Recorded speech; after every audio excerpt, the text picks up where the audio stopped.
ಈಗಂತೂ ಮಾರ್ಕೆಟಲ್ಲಿ ಸಾಕಷ್ಟು ಹೇರ್ ಡೈಗಳು ಸಿಗುತ್ತೆ. ಅದನ್ನು ಹಚ್ಕೊಳ್ಳೋದ್ರಿಂದ ಕೂದಲು ಕಪ್ಪೇನೋ ಆಗುತ್ತೆ, ಆದರೆ ಅಷ್ಟೇ ಪ್ರಮಾಣದಲ್ಲಿ ಸೈಡ್ ಎಫೆಕ್ಟ್ಸ್ ಇರುತ್ತೆ ಮತ್ತು ವೈಟ್ ಹೇರ್ಸ್ ಅನ್ನುವಂಥದ್ದು ಕೂಡ ಜಾಸ್ತಿ ಆಗಲಿಕ್ಕೆ ಶುರುವಾಗುತ್ತೆ. ಆದರೆ ಇವತ್ತು ನಾನು ತೋರಿಸ್ತಾ ಇರೋಂಥ ಈ ಒಂದು ಹೇರ್ ಡೈಯನ್ನು ನೀವು ಹಚ್ಚುತ್ತಾ ಬರೋದ್ರಿಂದ ಇನ್ಸ್ಟೆಂಟಾಗಿ ಕೂದಲು ಕಪ್ಪಾಗುತ್ತೆ, ಜೊತೆಗೆ ಯಾವುದೇ ರೀತಿಯ ಸೈಡ್ ಎಫೆಕ್ಟ್ಸ್ ಕೂಡ ಇರೋದಿಲ್ಲ. ನಮಸ್ತೆ ಸ್ನೇಹಿತರೆ, ವೆಲ್ಕಮ್ ಟು ನಂದಿನೀಸ್ ಕ್ರಿಯೇಟಿವ್ ಚಾನಲ್ಗೆ. ಒಂದೊಳ್ಳೆ ನ್ಯಾಚುರಲ್ ಹೇರ್ ಡೇಯನ್ನು ಯಾವ ರೀತಿ ತಯಾರಿ ಮಾಡ್ಕೊಳ್ಳೋದು ಅಂತೇಳಿ ನೋಡ್ಕೊಳ್ಳೋಣ. ನೋಡಿ, ಅದನ್ನು ಮಾಡ್ಕೊಳ್ಳೋದಕ್ಕೆ ಮೊದಲೇದಾಗಿ ನಾನಿಲ್ಲಿ ನೋಡಿ ಒಂದು ಚಿಕ್ಕ ಬೌಲಲ್ಲಿ 1 ಬೌಲ್ ಆಗುವಷ್ಟು ಬೀಟ್ರೂಟನ್ನು ಈ ರೀತಿ ಸಣ್ಣದಾಗಿ ಕಟ್ ಮಾಡಿ ತೊಗೊಂಡಿದ್ದೀನಿ. ಸಿಪ್ಪೆ ಭಾಗ ಎಲ್ಲ ತೆಗೆದುಬಿಟ್ಟು ತೊಳೆದು ಆನಂತರ ಕಟ್ ಮಾಡಿ ತೊಗೊಂಡಿರುವಂಥ ಈ ಒಂದು ಬೀಟ್ರೂಟನ್ನು ಒಂದು ಮಿಕ್ಸಿ ಜಾರಿಗೆ ನಾನಿಲ್ಲಿ ಹಾಕ್ಕೊಳ್ತಾ ಇದ್ದೀನಿ. ಒಂದೊಳ್ಳೆ ಕಲರನ್ನು ನೀಡುತ್ತೆ, ಜೊತೆಗೆ ಒಂದೊಳ್ಳೆ ಹೊಳಪನ್ನು ನಮ್ಮ ಕೂದಲಿಗೆ ನೀಡುತ್ತೆ, ಹೇರ್ ಡ್ಯಾಮೇಜನ್ನು ಕಡಿಮೆ ಮಾಡುತ್ತೆ, ಸ್ಕ್ಯಾಲ್ಫಲ್ಲಿ ಬ್ಲಡ್ ಸರ್ಕ್ಯುಲೇಷನನ್ನು ಇಂಪ್ರೂವ್ ಮಾಡೋದ್ರಿಂದ ನಮ್ಮ ಕೂದಲಿನ ಬೆಳವಣಿಗೆ ತುಂಬ ಫಾಸ್ಟಾಗಿ ಆಗುತ್ತೆ, ಉದುರೋದನ್ನು ಕೂಡ ಕಡಿಮೆ ಮಾಡ್ಕೊಳ್ಬೋದು, ಜೊತೆಗೆ ಒಳ್ಳೆಯ ಬಣ್ಣವನ್ನು ಕೂಡ ನಮ್ಮ ಕೂದಲಿಗೆ ನೀಡ್ತಾ ಹೋಗುತ್ತೆ ಈ ಒಂದು ಬೀಟ್ರೂಟು. ಆನಂತರ ನಾನಿಲ್ಲಿ ತೊಗೊಳ್ತಾ ಇದ್ದೀನಿ ಮಾವಿನ ಎಲೆಗಳನ್ನು. ತುಂಬ ಬಲ್ತಿರೋ ಅಂಥದ್ದನ್ನು ಬೇಡ, ಸ್ವಲ್ಪ ಅದು ಎಳೆದಿರುತ್ತಲ್ಲ, ಈಗ ಚಿಗುರ್ತಾ ಇರುತ್ತಲ್ಲ ಆ ರೀತಿ ಎಲೆಗಳನ್ನು ತೊಗೊಳ್ಳಿ. ಒಳ್ಳೆ ಬಣ್ಣ ನೋಡಿ, ಈ ರೀತಿ ಇರೋವಂಥದ್ದು ತೊಗೊಂಡ್ರೆ ಒಳ್ಳೆ ಬಣ್ಣ ಬರುತ್ತೆ ಕೂದಲಿಗೆ ಅಂತಲೇ ಹೇಳ್ಬೋದು. ನೋಡಿ, ನಾನು ತೊಗೊಂಡಿರುವಂಥ ಎಲೆಗಳನ್ನು ತೊಗೊಂಡಿದ್ದೀನಿ. ಎಳೆ ಎಲೆಗಳನ್ನು ತೊಗೊಳ್ಬೇಕು, ಅದನ್ನು ಈ ರೀತಿ ಕಟ್ ಮಾಡಿ ಹಾಕ್ಕೊಳ್ತಾ ಇದ್ದೀನಿ. ನಾನಿಲ್ಲಿ ಒಂದು 8 ರಿಂದ 10 ಎಲೆಗಳನ್ನು ತೊಗೊಂಡಿದ್ದೀನಿ. ನಿಮ್ಮ ಹೇರ್ ಲೆಂತು ಜೊತೆಗೆ ನೀವು ಎಷ್ಟು ಬೀಟ್ರೂಟ್ ತೊಗೊಂಡಿದ್ದೀರೋ ಅದರ ಮೇಲ್ಗಡೆ ಎಲೆಗಳನ್ನು ಹಾಕ್ಕೊಳ್ಳಿ.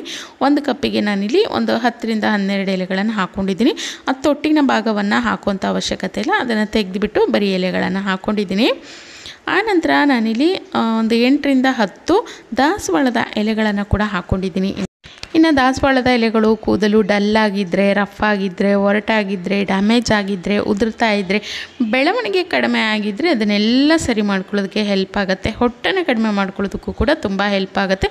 ತುಂಬ ವೈಟ್ ಹೇರ್ಸಿನ ಸಮಸ್ಯೆ ಆಗ್ತಾಯಿದ್ದರೆ ಅಥವಾ ತುಂಬ ಬೇಗನೆ ಚಿಕ್ಕ ಏಜಿಗೆ ವೈಟ್ ಹೇರ್ಸ್ ಆಗ್ತಾಯಿದ್ದರೆ ಅದನ್ನು ಕಡಿಮೆ ಮಾಡ್ಕೊಳ್ಳೋದಕ್ಕೂ ಕೂಡ ತುಂಬಾ ಹೆಲ್ಪ್ ಆಗುತ್ತೆ ದಾಸವಾಳದ ಎಲೆಗಳು.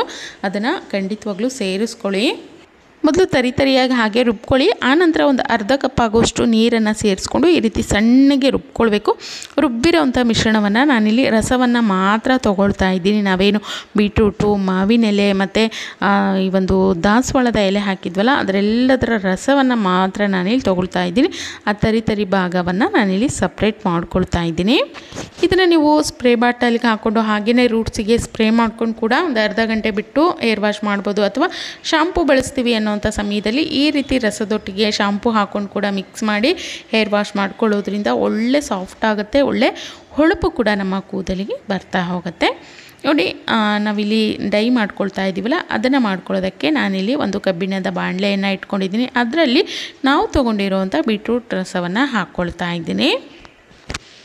ಇದರೊಟ್ಟಿಗೆ ನಾನಿಲ್ಲಿ 1 ಟೀ ಸ್ಪೂನ್ ಆಗುವಷ್ಟು ನಲ್ಲಿಕಾಯಿ ಪೌಡರ್ ಸೇರಿಸ್ಕೊಳ್ತಾ ಇದ್ದೀನಿ. ಇನ್ನು ನಲ್ಲಿಕಾಯಿ ಹಾಕ್ಕೊಳ್ಳೋದ್ರಿಂದನೂ ಅಷ್ಟೇ ಕೂದಲು ತುಂಬ ಕಪ್ಪಾಗಲಿಕ್ಕೆ ಹೆಲ್ಪ್ ಆಗ್ತಾ ಹೋಗುತ್ತೆ, ಗ್ರೋತ್ ಕೂಡ ತುಂಬ ಹೆಚ್ಚಾಗುತ್ತೆ, ಉದುರೋದನ್ನು ಕೂಡ ಕಡಿಮೆ ಮಾಡ್ಕೊಳ್ಬೋದು. ಇದರ ಜೊತೆಗೇ 1 ಟೀ ಸ್ಪೂನ್ ಆಗುವಷ್ಟು ಇನ್ಸ್ಟೆಂಟ್ ಕಾಫಿ ಪೌಡರನ್ನು ಹಾಕ್ಕೊಳ್ತೀನಿ. ಇದನ್ನು ಹಾಕ್ಕೊಳ್ಳೋದ್ರಿಂದ ಒಳ್ಳೆ ಹೊಳಪು ಬರುತ್ತೆ, ಸಾಫ್ಟ್ ಆಗುತ್ತೆ, ಜೊತೆಗೆ ಮುಖ್ಯವಾಗಿ ಇದು ಕೂದಲಿಗೆ ಒಳ್ಳೆ ಬಣ್ಣವನ್ನು ನೀಡಲಿಕ್ಕೆ ಹೆಲ್ಪ್ ಆಗುತ್ತೆ. ನೋಡಿ, ನಾವು ಹಾಕ್ಕೊಂಡಿರೋ ಅಂಥ ನಲ್ಲಿಕಾಯಿ ಪೌಡ್ರು ಮತ್ತು ಕಾಫಿ ಪೌಡರನ್ನು ಒಮ್ಮೆ ಇದರೊಟ್ಟಿಗೆ ಮಿಕ್ಸ್ ಮಾಡ್ಕೊಳ್ತಾ ಇದ್ದೀನಿ. ನಾನಿಲ್ಲಿ ಫ್ಲೇಮನ್ನು ಲೋ ಫ್ಲೇಮಲ್ಲೇ ಇಟ್ಕೊಂಡು ಇವೆಲ್ಲವನ್ನು ಮಿಕ್ಸ್ ಮಾಡ್ಕೊಳ್ತಾ ಇದ್ದೀನಿ.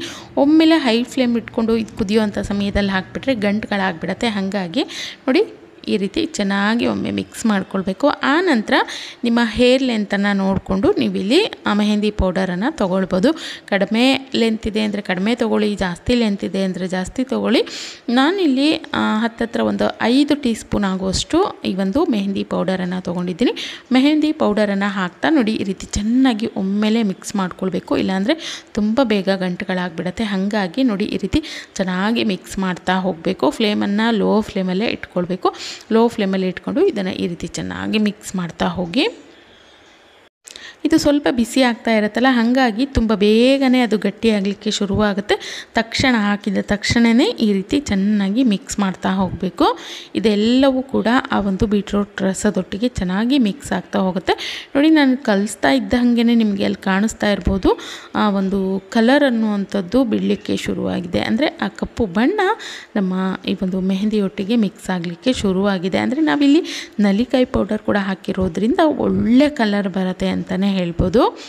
ನೋಡಿ, ಇದು ಬಿಸಿ ಆಗ್ತಾ ಈ ರೀತಿ ಒಂದು ಕುದಿ ಬರಲಿಕ್ಕೆ ಶುರುವಾಗ್ತಿದೆ ಅನ್ನುವಂಥ ಸಮಯದಲ್ಲಿ ಗ್ಯಾಸನ್ನು ಆಫ್ ಮಾಡ್ಕೊಂಡು ಬಿಡಬೇಕು, ಇಲ್ಲಾಂದರೆ ತುಂಬ ಗಟ್ಟಿಯಾಗಿಬಿಡುತ್ತೆ. ಹಾಗಾಗಿ ನೋಡಿ, ಇದು ಕುದಿಲಿಕ್ಕೆ ಶುರುವಾಗಿದೆ. ಈಗ ನಾನು ಗ್ಯಾಸನ್ನು ಆಫ್ ಮಾಡ್ಕೊಳ್ತಾ ಇದ್ದೀನಿ.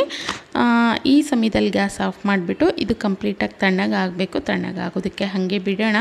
ನೋಡ್ಬೋದು, ಇದು ಕುದೀತಾನೆ ಇದರ ಬಣ್ಣ ಎಷ್ಟು ಚೇಂಜ್ ಆಗಿದೆ, ಜೊತೆಗೆ ತುಂಬ ಅಂದರೆ ತುಂಬ ಗಟ್ಟಿಯಾಗಲಿಕ್ಕೂ ಕೂಡ ಶುರುವಾಗಿದೆ.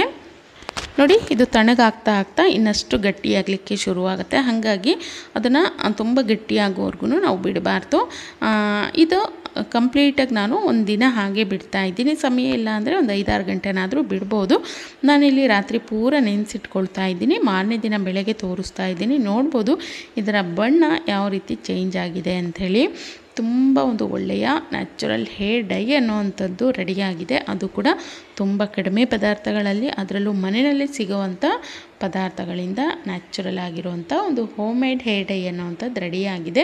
ಖಂಡಿತವಾಗ್ಲೂ ಈ ರೀತಿ ಡೈಗಳನ್ನು ಹಚ್ಚುತ್ತಾ ಬರೋದ್ರಿಂದ ಯಾವುದೇ ರೀತಿಯ ಸೈಡ್ ಎಫೆಕ್ಟ್ಸ್ ಅನ್ನುವಂಥದ್ದು ಇರೋದಿಲ್ಲ. ಕೂದಲಿನ ಬೆಳವಣಿಗೆ ಹೆಚ್ಚಾಗುತ್ತೆ, ಉದುರೋದು ಕಡಿಮೆ ಆಗುತ್ತೆ, ಒಳ್ಳೆ ಹೊಳಪು ಬರುತ್ತೆ, ಸಾಫ್ಟ್ ಆಗುತ್ತೆ, ಹೇರ್ ಡ್ಯಾಮೇಜ್ ಆಗೋದನ್ನು ಕೂಡ ನಾವು ತಡೆಗಟ್ಕೊಳ್ಬೋದು. ಅದು ಅಲ್ಲದೆ ಮುಖ್ಯವಾಗಿ ನಮ್ಮ ಏನು ವೈಟ್ ಹೇರ್ಸ್ ಇರುತ್ತೆ ಒಳ್ಳೆ ಬಣ್ಣ ನೀಡುತ್ತೆ. ಬರೀ ಮೆಹಂದಿನ ಹಾಗೆ ಹಚ್ಕೊಳ್ಳೋದ್ರಿಂದ ನಮ್ಮ ಕೂದಲು ರೆಡ್ ಆಗುತ್ತೆ. ಆದರೆ ಈ ಒಂದು ಕಲರನ್ನು ನೀವು ಹಚ್ಚುತ್ತಾ ಬರೋದ್ರಿಂದ ತುಂಬ ಒಂದು ಗಾಢ ಒಂದು ಬ್ರೌನ್ ಕಲರ್ಗೆ ಇದು ಬರುತ್ತೆ. ಇದರಿಂದ ನಿಮ್ಮ ವೈಟ್ ಹೇರ್ಸ್ ಇತ್ತು ಅನ್ನೋದನ್ನೇ ಮರ್ತೋಗ್ತೀರಾ. ತಿಂಗಳಿಗೊಮ್ಮೆ ಹಚ್ಕೊಂಡ್ರೂ ಸಾಕು, ಫುಲ್ಲು ಬ್ರೌನ್ ಆಗುತ್ತೆ.